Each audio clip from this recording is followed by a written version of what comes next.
Hello guys and welcome to Manuar education. So ये video बहुत important है, बहुत स्पेशल है for all the MBA aspirants जिन्होंने कैट लिखा है या फिर कैट लिखने वाले हैं और कोई आईएम को टारगेट कर रहे हैं। आज इस वीडियो में हम कवर करने वाले हैं everything you should know about IIM Ranchi. IIM Ranchi as you all know कि बहुत ही अच्छा और बहुत ही प्रेस्टिजियस आईएम है और काफ़ी अच्छी रैंकिंग इसकी बाकी सारे आईएम्स में भी है। सो रांची अगर आप टारगेट कर रहे हो तो कैसा इसका सिलेक्शन प्रोसेस होता है, क्या फ़ीस स्ट्रक्चर होती है, कैसे प्लेसमेंट्स आपको देखने को मिलते हैं, ये सारी चीज़ें हम इस वीडियो में कवर करने वाले हैं। So stay tune with me till the end और शेयर कर दो ये वीडियो अपने सारे फ्रेंड्स के साथ भी जो कि कैट लिखने वाले हैं या फिर जिन्होंने कैट लिख लिया है और वो कोई आईएम को टारगेट कर रहे हैं। So let's start with the video, but before that फटाफट सोशल मीडिया हैंडल से कनेक्ट हो जाओ। इंस्टाग्राम, फेसबुक, टेलीग्राम ग्रुप के साथ आप ज्वाइन हो सकते हो।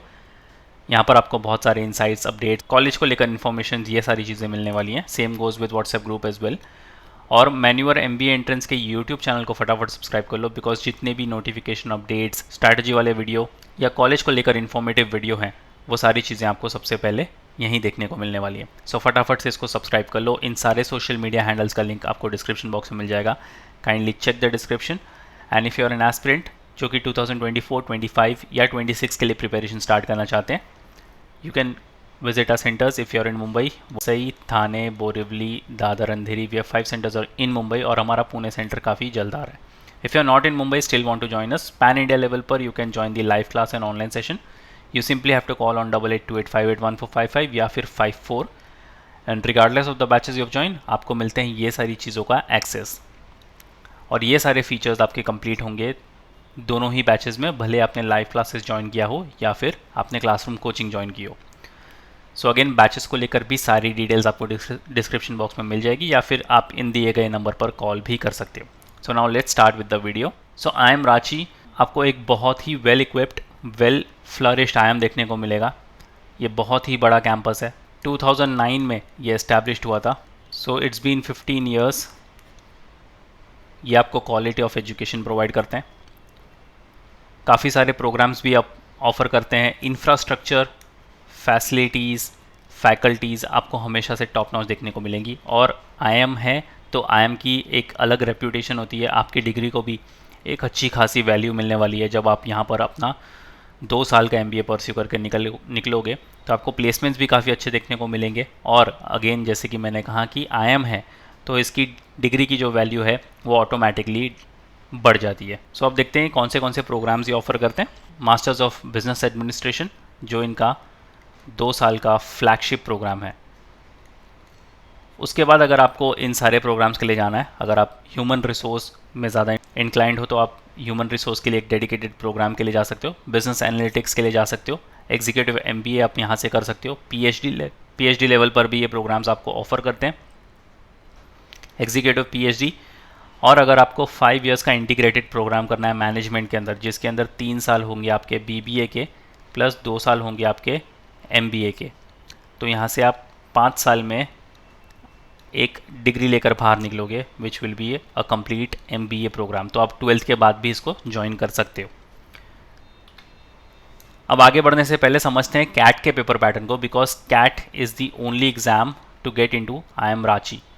ना ही सिर्फ रांची है बल्कि आप कोई भी आईएम ले लो, उसमें सिर्फ और सिर्फ आप कैट के थ्रू ही जा सकते हो और कोई एग्जाम्स के थ्रू नहीं जा सकते। सो कैट का पेपर पैटर्न आपको समझना बहुत ज़रूरी है। टोटल नंबर ऑफ क्वेश्चंस जो आपको देखने को मिलेंगे वो है 66। टोटल मार्क्स होंगे 198। 3 सेक्शन आपको देखने को मिलते हैं इसके अंदर। 2 आवर्स का ये पेपर होगा, ऑनलाइन इसका मोड होगा। टाइप्स ऑफ क्वेश्चन आपको मिलेंगे एमसीक्यूज़ और नॉन एमसीक्यूज़, जिसको टीटा भी बोलते हैं। Type in the answers. अगर मार्किंग स्कीम की तरफ देखा जाए तो +3 मिलते हैं आपको एवरी करेक्ट आंसर के लिए, -1 मिलते हैं आपको एवरी इनकरेक्ट आंसर के लिए। तो नेगेटिव मार्किंग की आपको खास ख्याल रखना पड़ेगा। और अगर आपने कोई भी क्वेश्चन अनअटेम्प्टेड छोड़ दिया तो उसको मिलते हैं 0 मार्क्स। तो अगर आप कोई श्योर नहीं हो तो आप इसको अनअटेम्प्टेड भी छोड़ सकते हो। But CAT rather than focusing on speed, आपको यहाँ पर एक्यूरेसी पर काम करना बहुत ज़रूरी है। जितने भी क्वेश्चन आप अटैम्प्ट करोगे यहाँ पर मेक श्योर कि वो आपके 100% एक्यूरेट हो।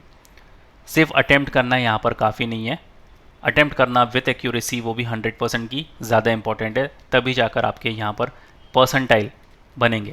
और गेटिंग इनटू एन आईएम आपको इतना तो मेक श्योर करना है कि आपका परसेंटाइल 98 से 99 परसेंटाइल के बीच में कहीं ना कहीं रैम्बल करे, तब जाकर आपको यहाँ पर कॉल आने की गारंटी हो सकती है।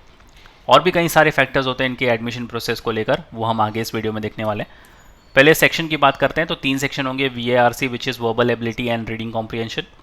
MCQ टाइप्स में आपको मिलते हैं 21 number of questions. Non MCQ में मिलते हैं आपको 3 क्वेश्चंस, टोटल मिलते हैं यहाँ पर 24 नंबर ऑफ क्वेश्चंस, जिसको मिलेंगे 40 minutes. DILR which is data interpretation and logical reasoning, इसमें MCQs में मिलते हैं आपको 14 क्वेश्चंस, नॉन MCQs में 6। टोटल नंबर ऑफ क्वेश्चंस बनते हैं यहाँ से 20 और टाइम ड्यूरेशन अगेन 40 मिनट्स। तो आपको हर एक सेक्शन के लिए 40 मिनट्स मिलने वाले। क्वांटिटेटिव एबिलिटी 14 क्वेश्चंस आपको MCQ सेक्शन से मिलते हैं, नॉन MCQ से 8 which makes it 22 question, again 40 minutes आपको यहाँ पर भी देखने को मिलते हैं। सो MCQ से आपको यहाँ पर टोटल 49, नॉन MCQ से 17 और टोटल नंबर ऑफ क्वेश्चन जो बनेंगे आपके वो होंगे 66। 120 मिनट्स का आपको टाइम मिलेगा, यानी 2 घंटे के अंदर आपको 100% एक्यूरेसी के साथ जितने भी क्वेश्चन आप अटैम्प्ट करोगे उतने करने हैं, तभी जाकर आपका कहीं ना कहीं 98 से लेकर 99 या फिर उसके ऊपर का परसेंटाइल बनने की चांसेस है। और अगर इतने परसेंटाइल आपके बन गए सो आपको यहाँ पर कॉल आने की भी चांसेस है। तो अब समझते हैं इसका एडमिशन प्रोसेस। सबसे पहले हम देखेंगे सेक्शनल और ओवरऑल परसेंटाइल कट ऑफ्स। ये बहुत ही बेयर मिनिमम कट ऑफ है और take it as a benchmark. इससे ज़्यादा ही आपको हमेशा से स्कोर करना होगा। ये एक बेंचमार्क अगर आपके पास होगा तो आप अकॉर्डिंगली अपनी प्रिपरेशन को स्ट्रैटेजाइज कर सकते हो। तो यहाँ पर कुछ कैटेगरी दी गई है। General, EWS, NC OBC, SC ST and DAP।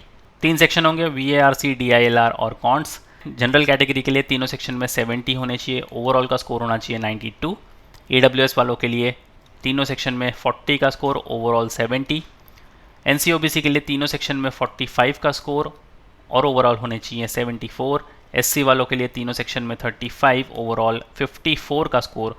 ST वालों के लिए VARC में 32.5, DILR में 32 और कॉन्ट्स में 25 का स्कोर होना चाहिए, ओवरऑल होने चाहिए इनके 40। DAP के लिए सेम गोज विथ ST 32.5, 32, 25 और ओवरऑल 40 का स्कोर। तो अगेन इन सारे स्कोर को कंसीडर एज बेंचमार्क। आपको इनसे ज़्यादा ही स्कोर करना है एंड मेक श्योर आपका परसेंटाइल आपके हमेशा सामने हो कि 98 से 99 या फिर 99 प्लस का परसेंटाइल आपको हिट करना है। और जनरल वाले हो तो आपको थोड़ा सा ज़्यादा ही काम करना पड़ेगा आपके ओवरऑल सेक्शंस पर। अब से स्टेज 2 जो होगा आपका shortlist for personal interview round. तो स्टेज 2 में होने वाला है आपका PI राउंड। PI में आपको अच्छे से परफॉर्म करना होगा। अगर आपने मैन्यूवर ज्वाइन करा है तो आपको फर्स्ट स्टेज के लिए जो कि आपका कैट एग्ज़ाम होगा उसके लिए तो प्रिपेयर कराया जाएगा। Once you clear the CAT examination आपको पर्सनल इंटरव्यू के लिए भी पूरी तरह से गाइडेंस मिलने वाली है। जैसे ही आपने PI राउंड क्लियर कर लिया फिर आपको कॉल आती है फाइनल एडमिशन के लिए। अब फाइनल एडमिशन में क्या क्या चीज़ों का ध्यान दिया जाएगा। सबसे पहले आपका कैट का स्कोर देखा जाएगा जिसको मिलेंगे हाईएस्ट वेटेज 40%। फिर आपको PI में भी अच्छा परफॉर्म करना पड़ेगा तभी जाकर आपको एडमिशन मिलने वाला है, इसको मिलेगा 30% ऑफ द वेटेज। फिर आती है आपकी प्रोफाइल। अब प्रोफाइल के अंदर आपका 10th, 12th और ग्रेजुएशन, इन सारे स्टेजेस का मार्क्स मैटर करेगा। तो प्रोफाइल आपकी अच्छी होनी चाहिए, आपके पास वर्क एक्सपीरियंस है तो वो भी काउंट होगा। और अगर आपने एकेडमिक्स में अच्छा परफॉर्म किया हुआ है, आपके पास कोई को करिकुलर एक्टिविटी का सर्टिफिकेट है या फिर आपने कहीं कोई स्टेट लेवल पर कुछ परफॉर्म किया हुआ है, तो ये सारी चीज़ें आपके काफ़ी काम आने वाली है आपकी प्रोफाइल चेक होने के लिए। तो 30% वेटेज इसको भी मिलते हैं विच मेक्स इट टोटल 100%। अब अगर हम प्रोफाइल की बात करें तो जैसे मैंने बोला डाइवर्सिटी, वर्क एक्सपीरियंस और आपका एकेडमिक तीनों ही चीज़ यहाँ पर काउंट की जाएगी। उसमें से एकेडमिक प्रोफाइल को मिलते हैं 13। वर्क एक्सपीरियंस, अगर आपके पास कोई रेलेवेंट वर्क एक्सपीरियंस है, इसमें कोई भी इंटर्नशिप या लाइव प्रोजेक्ट्स काउंट नहीं होते। आपके पास एक प्रॉपर वर्क एक्सपीरियंस होना चाहिए और उसका आपके पास एक प्रॉपर लेटर या सर्टिफिकेट भी होना चाहिए, तो उसको मिलेंगे 7 मार्क्स। एकेडमिक डाइवर्सिटी, अगर आपने कोई को करिकुलर एक्टिविटीज़ में पार्ट ली है, कोई स्टेट लेवल पर आपने कुछ स्पोर्ट्स में पार्ट लिया है या कोई कल्चरल फेस्ट में आपने पार्ट लिया हुआ है और उन सारी चीज़ों का आपके पास एक प्रॉपर सर्टिफिकेट है, तो उसको मिलेंगे आप 5 मार्क्स। जेंडर डाइवर्सिटी मिलेंगे 5 मार्क्स और ये फीमेल कैंडिडेट्स के लिए काफ़ी अच्छी चीज़ है। अब एकेडमिक प्रोफाइल कैसे काउंट किया जाएगा? As per cap information 3 stream होगी यहाँ पर आपकी, SSC, HSC और graduation. Greater than equal to 85% अगर आपने लेके आए हैं। SSC में आपको मिलेंगे 4 मार्क्स, HSC को मिलेंगे 4 मार्क्स और ग्रेजुएशन को मिलेंगे 5 marks. Greater than equal to 80% but less than 85% तो मिलते हैं आपको 3, 3 और 4 के नंबर। Greater than equal to 75% less than 80% तो मिलते हैं आपको 2, 2 और 3 marks. Greater than equal to 70% less than 75% तो मिलेंगे आपको 1, 1 और 2 marks. Greater than equal to 65% but less than 70% तो मिलेंगे आपको 0, 0 और 1 मार्क्स। यानी ग्रेजुएशन में आपको एक मार्क मिल जाएगा। और अगर आपके परसेंटेज 65% से नीचे हैं तो आपको SSC, HSC और ग्रेजुएशन में तीनों में ही आपको 0 मार्क्स मिलेंगे। अब वर्क एक्सपीरियंस की बात करते हैं। तो आपके पास अगर अप टू 12 मंथ्स का वर्क एक्सपीरियंस है तो आपको मिलेंगे 0 मार्क्स। 13 टू 18 मंथ्स का वर्क एक्सपीरियंस है तो मिलेंगे 5 मार्क्स।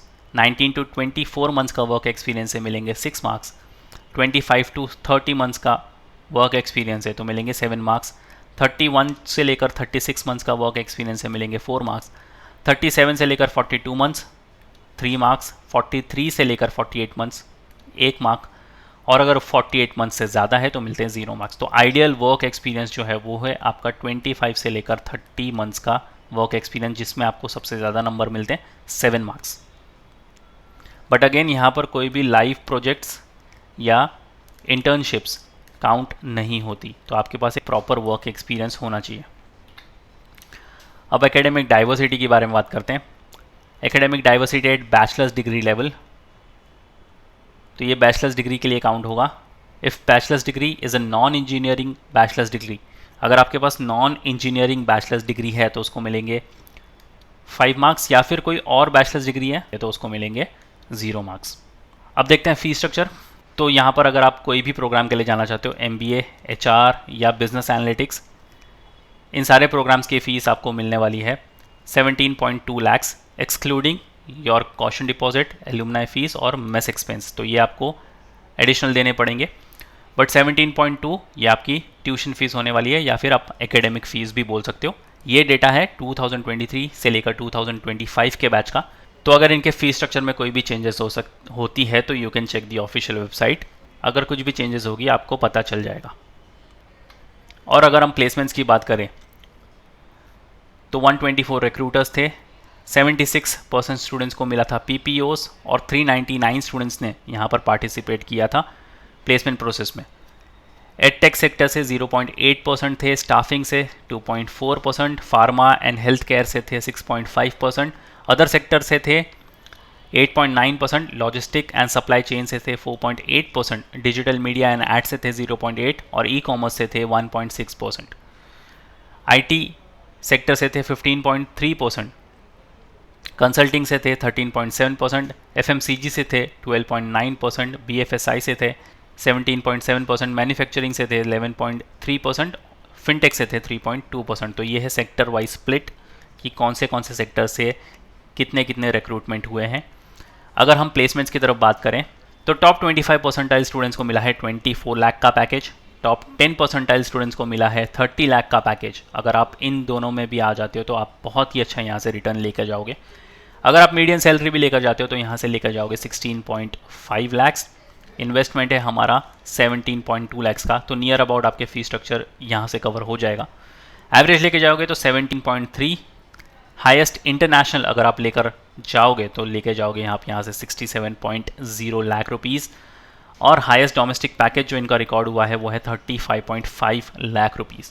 तो काफ़ी अच्छे रिटर्न्स आपको देखने को मिलते हैं, ऑलमोस्ट डबल अगर आप हाईएस्ट की रेंज में आ गए। एवरेज भी यहाँ से अगर आप लेके जाते हो तो आपकी फ़ी स्ट्रक्चर कवर हो जाएगी। और अगर हम रिक्रूटर्स की बात करें तो ये सारे बड़े बड़े रिक्रूटर्स हैं जिनके साथ आप काम कर सकते हो और इन कैंपस आपको प्लेसमेंट्स मिलने वाला है। और आज की डेट में ये सारी ही रेप्यूटेड कंपनीज़ हैं जो कि मार्केट में ऑपरेट कर रही हैं। सो आपका फ्यूचर IIM से निकलने के बाद डेफिनेटली काफ़ी अच्छा होने वाला है। सो यस गाइज, ये था complete video about IIM Ranchi. I hope इस वीडियो के बाद आपके प्रायोरिटी लिस्ट में IIM रांची डेफिनेटली आ गया होगा। बहुत ही अच्छा IIM है, आप इसको इजीली टारगेट कर सकते हो। मेक श्योर कि आपका परसेंटाइल काफ़ी हाई हो एंड उस हिसाब से ही आप अपनी प्रिपरेशंस को स्ट्रैटेजाइज एंड चैनलाइज कर सकते हो। And talking about the preparations, once again आपको सारे बैचेस की डिटेल्स डिस्क्रिप्शन बॉक्स में मिल जाएगी। काइंडली चेक द डिस्क्रिप्शन और शेयर कर दो ये वीडियो अपने सारे फ्रेंड्स के साथ भी, जिन्होंने कैट लिखा था या फिर कैट लिखने की सोच रहे हैं, सो दैट उनको भी पता चल जाए कि आई एम रांची क्यों उन्हें टारगेट करना चाहिए। So yes guys, that's pretty much it for the video. ऐसे इन्फॉर्मेटिव कंटेंट के लिए चैनल के साथ बने रहिए। Until then, I will see you in the next one.